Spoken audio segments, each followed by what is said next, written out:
Two-tier policing and two-tier care. Well, the Metropolitan Police Commissioner, Sir Mark Rowley, has defended recent actions by the police by stating that the accusations of two-tier policing are complete nonsense. And it only took him a few days to rack his mind to furiously come up with this statement. Apparently, he truly believes that the actions of the police represent a force that is standing in the middle ground. Look, I will say the far right are pushing it a little bit too far, the two-tier policing argument. I mean, talk about jumping on an issue and turning it to your advantage. They weren't protesting. Well, it may have started out that way, but that's not how it ended up. They were causing havoc, destruction, and hurling racial abuse. It was quite obscene. The saddest part is that they really did have a point to make, but it got lost in the mayhem. But this two-tier policing accusation, it is here to stay, and the sentencings that are being handed out following the riots only prove this. We saw this system plainly in action in Birmingham earlier this week. Masked men were allowed to roam around Hawksley Green with weapons. An LBC journalist was chased away with a metal pole. A Sky News broadcast van had its tires stabbed. A man was badly beaten outside of a pub, leaving him with a lacerated liver. The police knew that large crowds were planning to gather here, but they decided not to show up. And of course, the Labour Party says that people have a right to defend themselves in this way. And even before the race riots, we had proof. In Hare Hill, Leeds, riots broke out over the attempted removal of a Roma child by social services.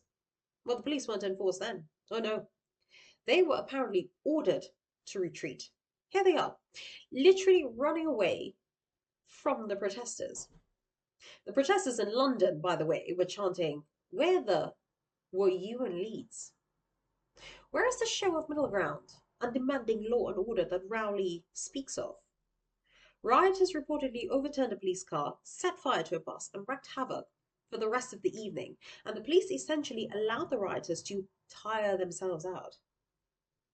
Tire themselves out. What are they, toddlers? Here's what deniers of the two-tier policing are desperately missing. There has been an increasing move towards self-appointed community leaders to describe and advise the Metropolitan Police on what law and order looks like for their individual communities. That is not multiculturalism. What that is really these community leaders exerting their influence over police and local authority decision-making. And because we were aware through intelligence that there was a potential protest through that misinformation yesterday, we had the opportunity to meet with community leaders, with business leaders prior to that event to kind of understand the style of policing that we needed to deliver during the course of that operation. So we knew that there was going to be a large amount of people out on that counter-protest. We knew who the vast majority of those people were. We'd had conversations in terms of what that was likely to look like. And so our policing response was commensurate to that intelligence and the information. So the officers met with community leaders to understand the style of policing we needed to deliver. The community was trying to make sure that the gathering was policed within themselves. So that's okay then. Some communities are free to police themselves and can decide how certain men with weapons should be policed. Two-tier policing. And in keeping with this tough approach, a 15-year-old child was the first to be charged with riot in England following the disorder. A kid, really. And by the way, this holds a maximum of 10 years imprisonment. But don't forget, violent disorder is only 5. And the police have stated that the speed in which these cases are going through the courts are serving as a deterrence for further rioting. Okay, but what about these two who threw punches at police officers during the Manchester airport incident? They've not been charged yet. So let me get this right. We don't need to deter that sort of behaviour. No rush there. We also had former soldier Gary Harkness, who's been charged over the riots. 12 months for, as the judge states, the acknowledgement that Harkness had not engaged in direct violence, nor had he thrown objects. The judge even stated, "Of the people I have thus far sentenced, you are the person who provides me with the most difficulty, because it cannot be levelled at you that you hit anyone, neither have you thrown anything, neither is it said that you spat at anyone. But anyway, let's jail him for a year, because we're so equal." Being a keyboard warrior does not make you safe from the law. So is this why the government is really releasing violent criminals from our prisons? Violent offenders back on our streets so that we can make way for protesters. What a strange, strange balance. And Kier simply denies it, and Mark Rowley seemingly wants to criminalize people for daring to say it. Justice? Imagine just months into being elected and we have a permanent sticking nickname for the Prime Minister, two-tier Kier, and let me guess, it'll be punishable for me to say so on video too. We do not live in a perfect society. People will always have their opinions and prejudices. It's how they react, and react is what's extremely important.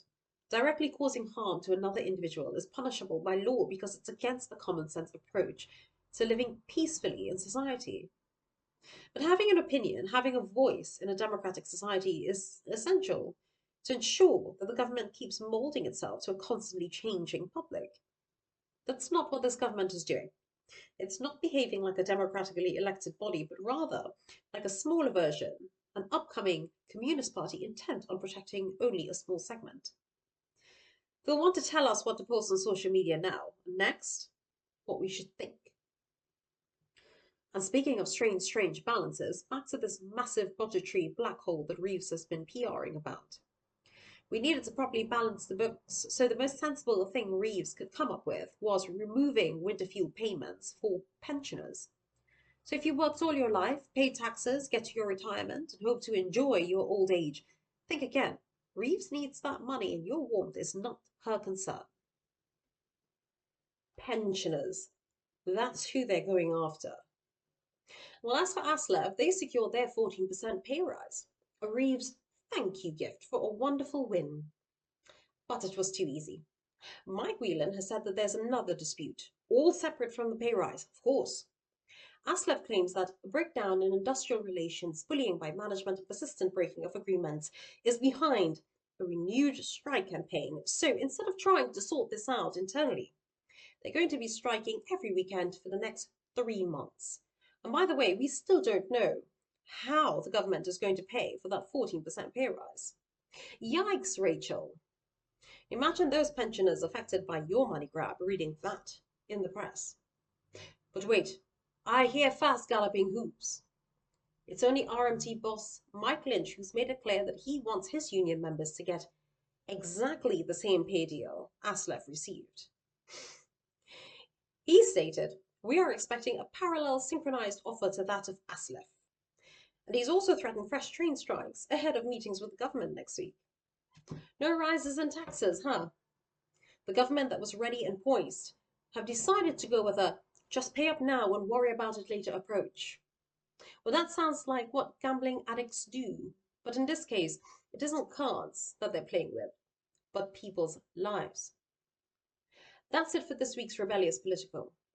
Please click on subscribe to support this channel, and I'll see you next week.